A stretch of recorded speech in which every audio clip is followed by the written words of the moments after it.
Look, I've survived enough 14-hour economy flights to know there are two types of people who deplane. Those who look like they just crawled out of a cave, and those who somehow look fine. For years, I was cave person. Swollen ankles, dry mouth, neck bent at an angle that would concern a chiropractor. Then I figured out the 7 things that actually matter. Not a comprehensive survival guide, just 7 moves that turn a long-haul nightmare into something approaching tolerable. Tip number 1, bring your own food. Airline food on long flights falls into 2 categories: disappointing or aggressively disappointing. That pasta they serve 5 hours in, loaded with sodium, lukewarm, and timed for their convenience, not your hunger. You'll eat it because you're bored and trapped, then spend the next 3 hours regretting it and chugging water. Here's what works. Pack your own snacks, not fancy stuff. Simple things that won't leave you bloated at 35,000 feet. Unsalted nuts, dried fruit, granola bars, a peanut butter sandwich if you're feeling ambitious.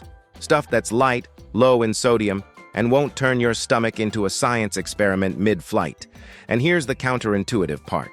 For flights over 12 hours, try eating just once. One small, light meal. For 8 to 9 hour flights, some people skip food entirely. Sounds extreme, right? But arriving with an empty stomach actually helps your body adjust to new time zones faster. It's a trick frequent flyers use to reduce jet lag. The key is hydration, water, constantly. Skip the coffee, skip the soda. Definitely skip the free pretzels that are basically salt bombs designed to dehydrate you further. Pack smart snacks, eat light, drink water. Your body will thank you when you land. Tip number 2, upgrade to a thermos. Most people bring empty water bottles through security and fill them at a fountain. Smart move. But here's the upgrade. Swap that plastic bottle for a wide-mouth thermos. A thermos does everything a water bottle does, plus handles hot drinks without leaching chemicals or warping. It holds more liquid, and on long-haul flights where there's usually a hot water station in the back, that thermos becomes incredibly useful. Instant oatmeal, pour hot water, wait 5 minutes. Cup of soup? Same deal. Decaf coffee or tea? You've got it covered without begging flight attendants for refills. I used to think this was overkill. Then I spent 10 hours on a flight with nothing but tiny plastic cups of lukewarm water. Never again. Wide-mouth thermos. Game changer. Tip number 3, personal bag under the seat.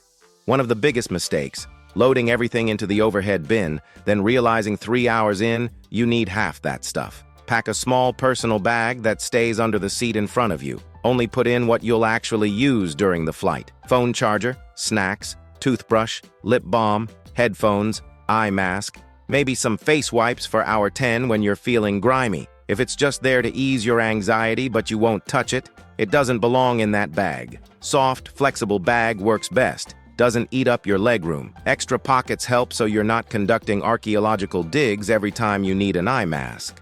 Think of it as your in-flight survival kit. Everything accessible, nothing wasted. Tip number 4, choose your seat. You can bring perfect snacks, pack the ideal bag, and drink your weight in water. But if you're stuck in a middle seat that doesn't recline next to a broken screen, none of it helps. Most economy tickets let you pick seats for free during online check-in. It opens 24 hours before departure, sometimes 48. Set a reminder. When it opens, claim your seat immediately. But don't just grab any random square. Go to SeatGuru.com first. Type in your airline and flight number.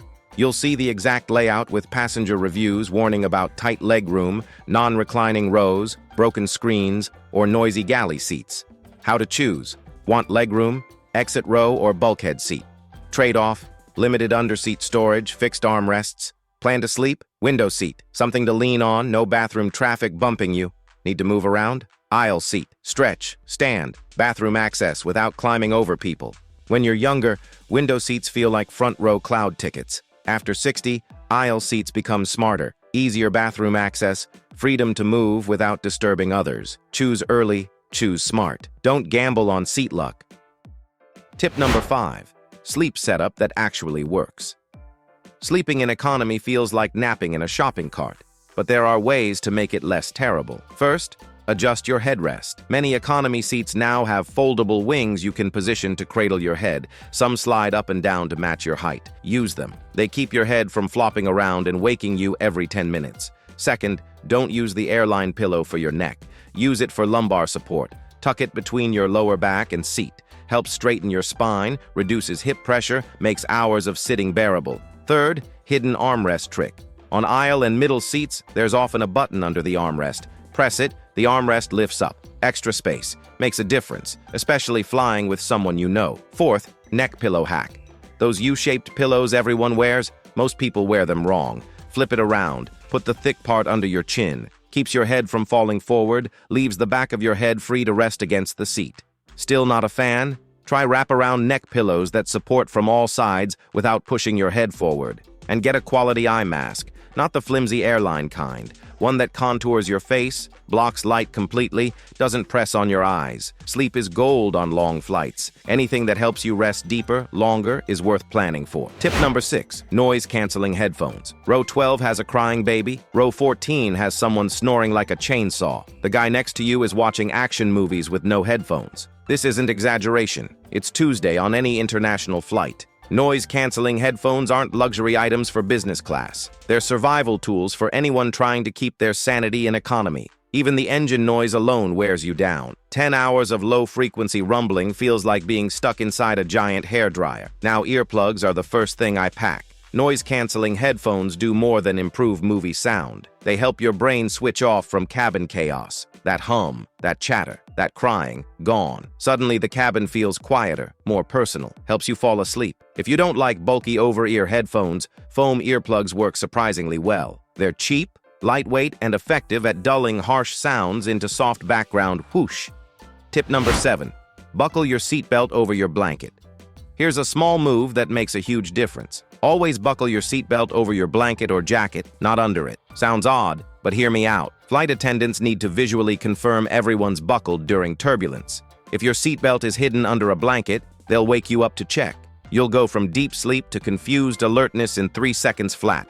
Buckle it over everything. They see it, nod, move on. You stay asleep. While we're on sleep strategy, if you're planning to skip the meal and just sleep through it, lower your tray table before you doze off. Flight attendants can quietly set your food down without waking you. Simple moves. Big difference in how much actual rest you get. Tip number 8, hydrate your face. Everyone talks about drinking water on flights. Nobody mentions what happens to your face.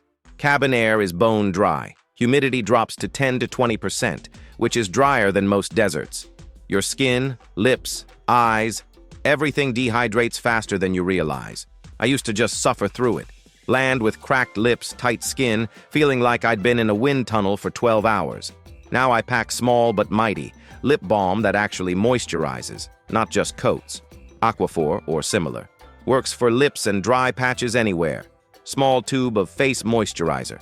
Nothing fancy, just something to rehydrate your skin a few hours into the flight. Eye drops if you wear contacts or prone to dry eyes. The cabin air will turn your eyeballs into the Sahara otherwise. These take up maybe 3 inches of space in your bag.